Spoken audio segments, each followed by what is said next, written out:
নমস্কার, শৈলী হোম কিচেনে স্বাগত। আজকে শেয়ার করছি আলু এবং ফুলকপি দিয়ে রুই মাছের ঝোল। এর জন্য আমি কয়েক পিস রুই মাছ নিয়ে নিয়েছি। মাছগুলো নুন হলুদ দিয়ে ভালো করে মাখিয়ে 10 মিনিট ঢাকা দিয়ে রেখে দিয়েছিলাম। এখন কড়াইয়ে তেল গরম করে নিলাম। এই তেলের মধ্যে মাছগুলো একে একে দিয়ে দিচ্ছি। দিয়ে মাছগুলো একটু লাল করে ভেজে নিতে হবে। এদিকে ফুলকপি এবং আলু কেটে নিয়েছি। আলু ডুমো ডুমো করে কেটেছি এবং ফুলকপি ছোট করে কেটে নিয়েছি। এদিকে শুকনো লঙ্কা, কাঁচা লঙ্কা এবং আদা বেটে নিচ্ছি। মাছ এক পিঠে ভাজা হয়ে গেছে, উল্টে দিলাম। উল্টে দিয়ে অপর পিঠও ভেজে নিতে হবে। একটি টমেটো গ্রেট করে নিয়েছি। জিরে, লঙ্কা, আদা বেটে নিয়ে এটি আমি এই মাছের ঝোলে ব্যবহার করব। দেখুন আমার মাছ ভাজা হয়ে গেছে। আমি মাছগুলো একে একে তুলে নিচ্ছি। ওই তেলের মধ্যে আমি জিরে ফোড়ন দিয়ে দিলাম।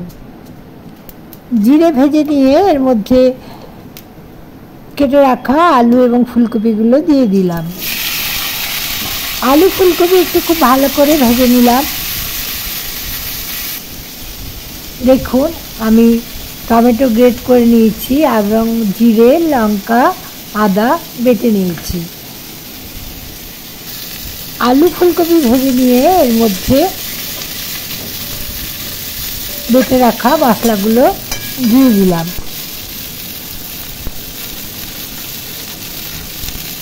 এর মধ্যে পরিমাণ মতো লবণ দিলাম এবং পরিমাণ মতো হলুদ দিলাম।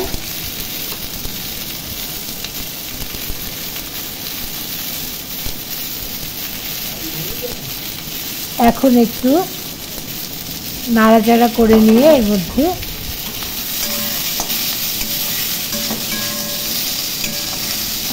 মশলা দিয়ে দিলাম।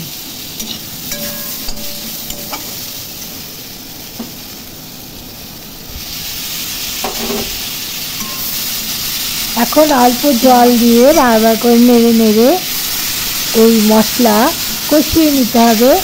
নাহলে মশলার কাঁচা গন্ধ থাকলে এই মাছের ঝোল খেতে অত ভালো হবে না। এর মধ্যে স্বাদ মতো চিনি দিয়ে দিলাম। আমি খুবই সামান্য চিনি দিয়েছি, আপনারা আপনাদের স্বাদ মতো চিনি দেবেন। খুব ভালো করে কষিয়ে নিচ্ছি।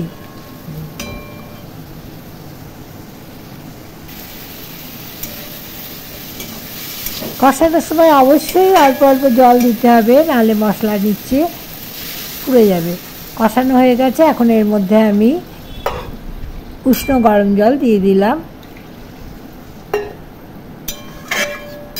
এখন ঝোল ফুটে উঠলে এর মধ্যে ভেজে রাখা রুই মাছের পিসগুলো দিয়ে দেব।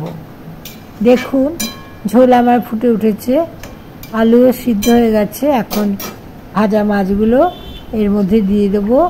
দিয়ে গ্যাসের ফ্লেম লোতে রেখে 2 মিনিট রান্না করে গ্যাসের ফ্লেম বন্ধ করে দিলাম। আজকের রেসিপি এই পর্যন্তই। রেসিপি ভালো লাগলে লাইক, শেয়ার ও কমেন্ট করবেন এবং শৈলী হোম কিচেন চ্যানেলটি বেল আইকন সমেত সাবস্ক্রাইব করবেন।